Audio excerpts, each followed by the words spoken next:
Would you like to know how to paint beautiful soft pet portraits in oils? In this 3-part tutorial, I'm going to show you how I paint pets when I'm doing a commission, starting with part 1, the underpainting.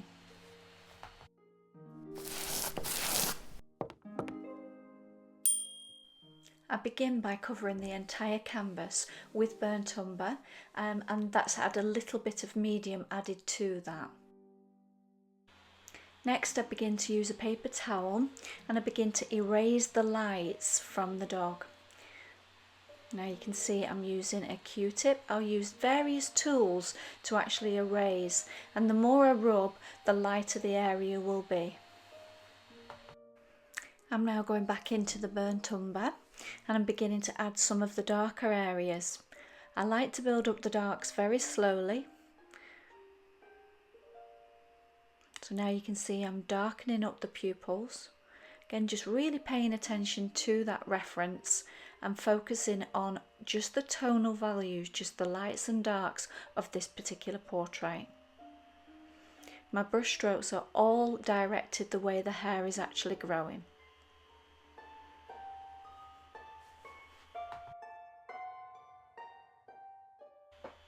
I'm using flat brushes to actually apply the paint, and you'll constantly see me switching from the flat brush and then to the soft mop to keep everything nice and soft. Particularly when I'm painting animals, I like to keep everything very, very soft and blended.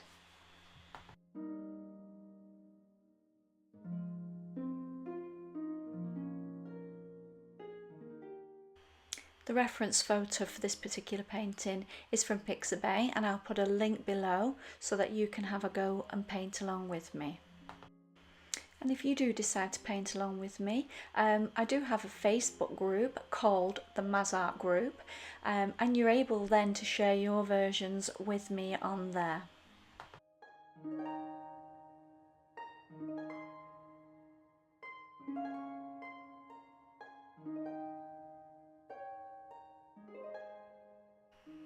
I'm also really excited to let you know that I will be back in Knoxville, Tennessee to do some pet portrait courses. Now the courses have filled up very, very quickly, but there are a couple of spaces left. That's for April 2019, and at the end of this tutorial I will actually put a link to the email, so if you do want to join me on the Knoxville class, you can contact my friend Buddy Person at the email provided and make inquiries there. So again, I'm constantly switching between adding on some darks and then taking off the lights, and then of course softening with that mop.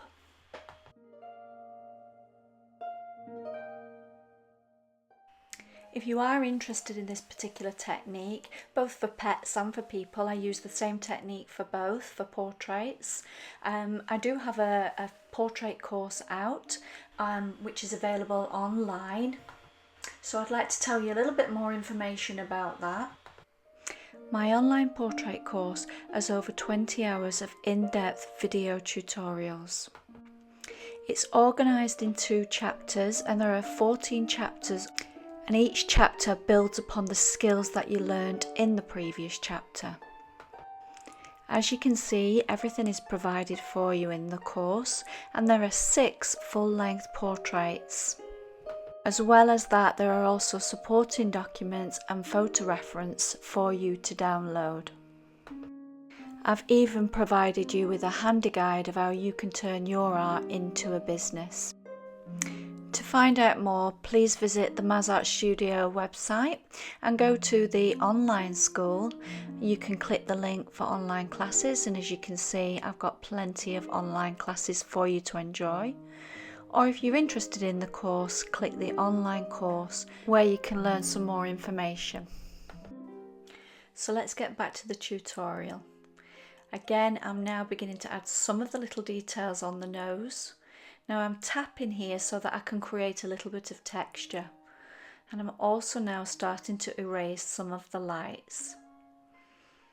Again, always focusing on cultivating hair-like strokes even at this early stage.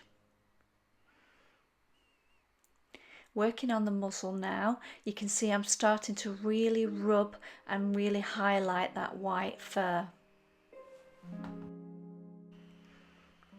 I'm also going to be using the brush on the chiselled edge to create some very tiny little hair-like strokes. The aim of the underpainting is to just get as much detail in at this stage, which really does give you a beautiful detailed portrait. Here you can see I'm erasing the hair around the paw.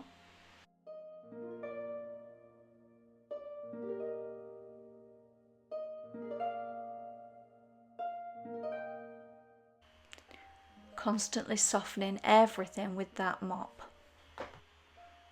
And then back to the darker tone, adding stronger darks around the curls, around the ears. Really now starting to build up the tone and get the stronger contrast between the lights and the darks.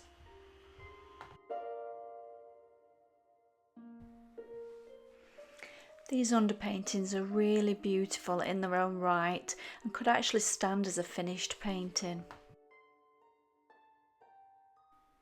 Here you'll see I'm using the brush right on the chiselled edge so that I can start cultivating that hair, lifting some of those lighter hair strokes out of that darker tone we've already placed there.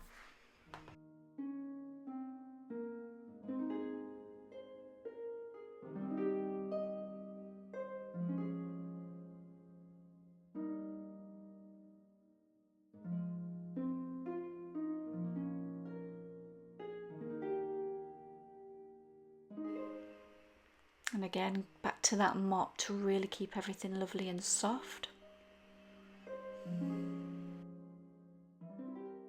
And here you'll see I'm taking a paper towel and I'm removing some of the background, and that's so that I'm able to pull out some of the darker hairs and silhouette that against that lovely lighter area.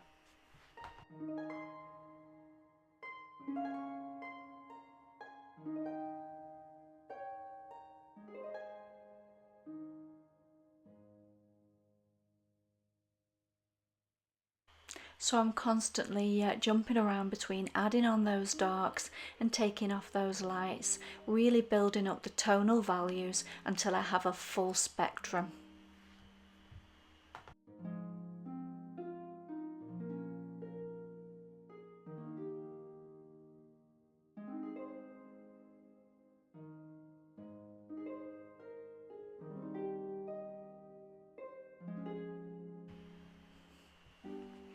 In these final stages, I'm really beginning to focus on the detail.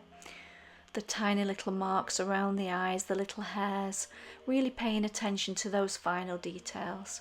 Like I said, the more you do in this stage, the nicer your final portrait will be. I'll be posting part 2 of this video if you want to paint along with me and see how we progress from an underpainting to what I call the first colour layers. Typically all my portraits, whether they're pets or people, are done in 3 layers, and this just is the first layer, the underpainting stage. If you've enjoyed this tutorial and you'd like to see more from this channel and like to support the channel, I've actually opened a Patreon account and I'll put the link in the description below. And if you have enjoyed the tutorial and you've not subscribed to this channel, I really do hope you'll consider subscribing. And also don't forget to give me those all important thumbs up. So I'm going over the portrait one more time, really brightening up the lighter lights and darkening the darker darks. And again, finishing everything with that mop.